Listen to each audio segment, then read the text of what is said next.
Pertumbuhan dan perkembangan makhluk hidup.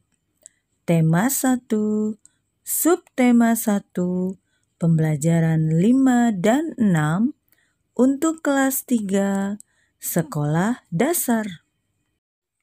Hai, halo, selamat pagi. Selamat datang di video pembelajaran Ibu Vina yang berikutnya, yaitu pembelajaran 5 dan pembelajaran 6. Nonton videonya sampai selesai ya. Terima kasih.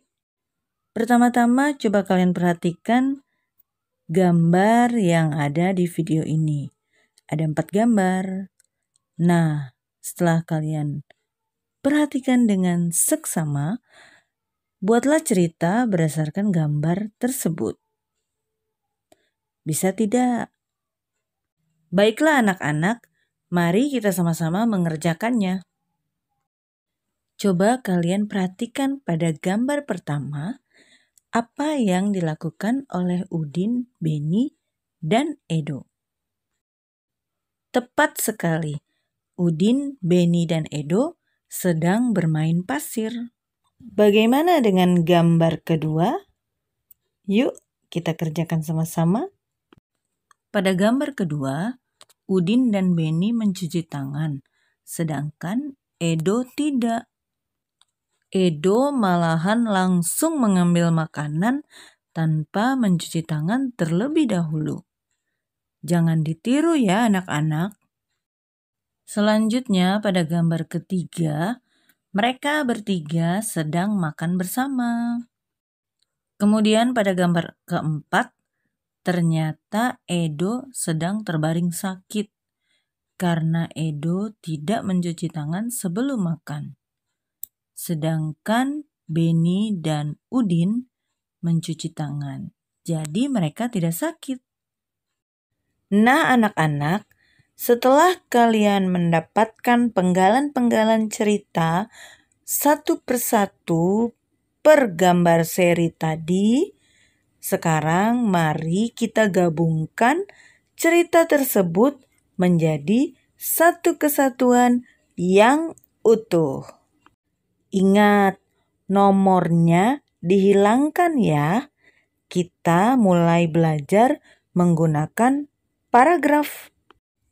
Yuk kita mulai bercerita. Udin, Beni, dan Edo sedang bermain pasir.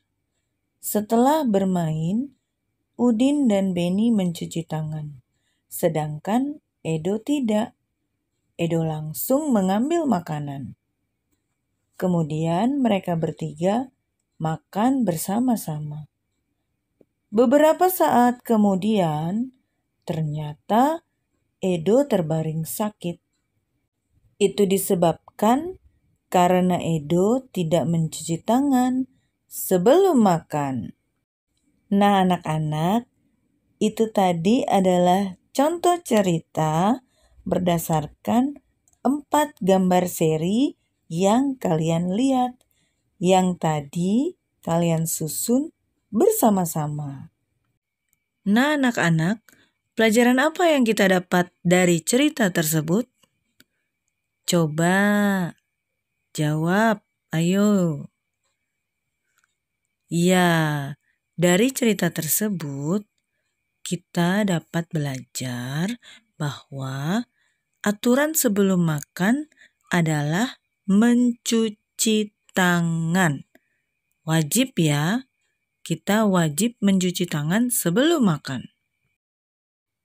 Baiklah anak-anak, mari kita lanjutkan pelajaran hari ini. Salah satu ciri makhluk hidup adalah tumbuh. Untuk bertumbuh, makhluk hidup perlu makanan dan air.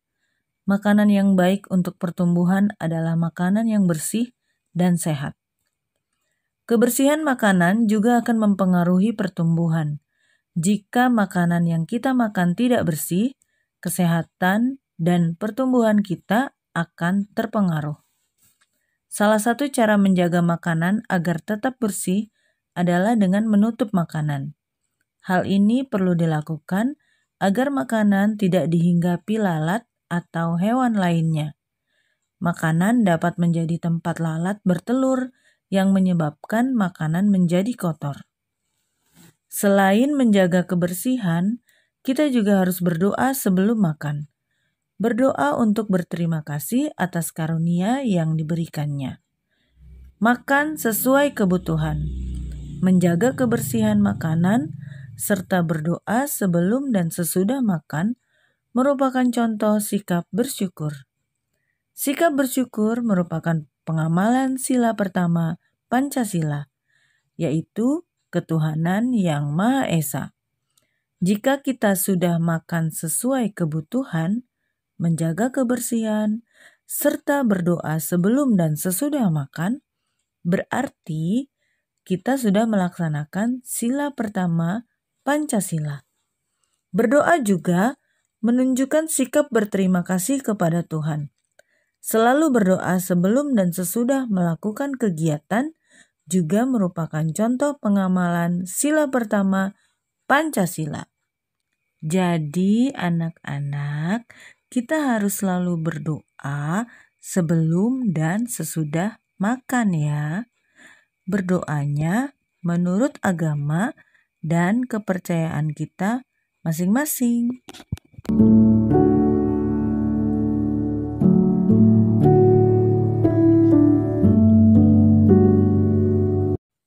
Siapa yang suka minum susu? Tentunya banyak ya yang suka minum susu, apalagi susu sapi. Tahukah anak-anak, susu sapi adalah salah satu contoh minuman yang sangat baik untuk kesehatan.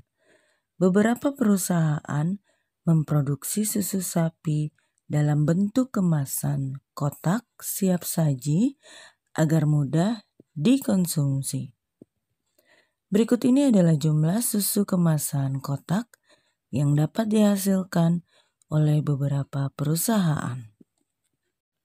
Berdasarkan daftar tersebut, perusahaan yang menghasilkan susu kemasan kotak paling banyak setiap bulannya adalah perusahaan C, yaitu 4.800 kotak.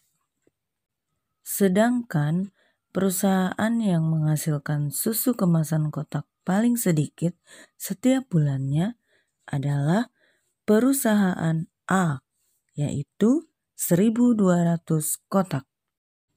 Coba kita perhatikan sekali lagi daftar di atas. Yuk kita sama-sama menjumlahkan jumlah susu kemasan kotak yang dihasilkan perusahaan A dan perusahaan D. Yuk kita hitung sama-sama.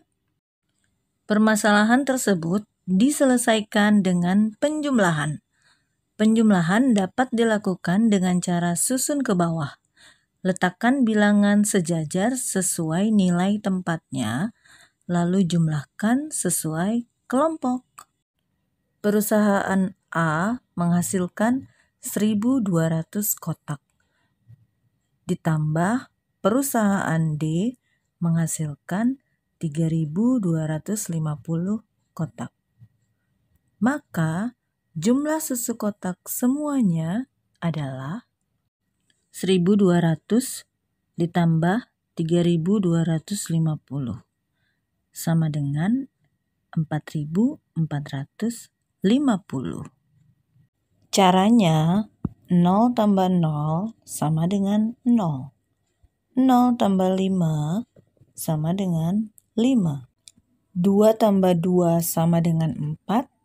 Dan 1 tambah 3 sama dengan 4. Jadi jumlahnya adalah 4.450.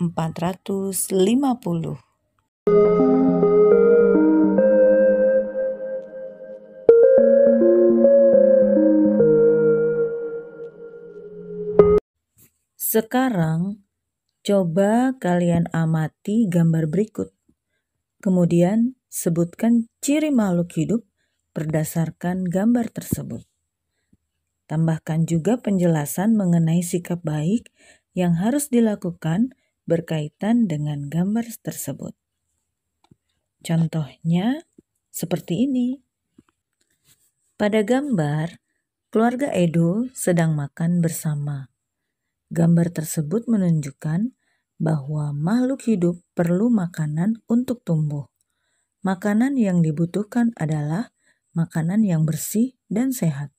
Sebelum dan sesudah makan, sebaiknya kita berdoa sebagai tanda syukur kita kepada Tuhan. Yuk kita coba kerjakan gambar berikutnya. Pada gambar, keluarga Siti sedang berolahraga. Gambar tersebut menunjukkan bahwa makhluk hidup dapat bergerak. Manusia bergerak dengan cara berjalan atau berlari. Olahraga adalah salah satu cara menjaga kesehatan dan alat gerak agar tetap sehat. Bagaimana menurut kalian? Mudah bukan mengerjakannya? Selanjutnya, coba kalian perhatikan gambar ikan berikut ini. Kalian jumlahkan penjumlahan yang ada di tubuh, ekor, dan sirip ikan. Selamat mengerjakan.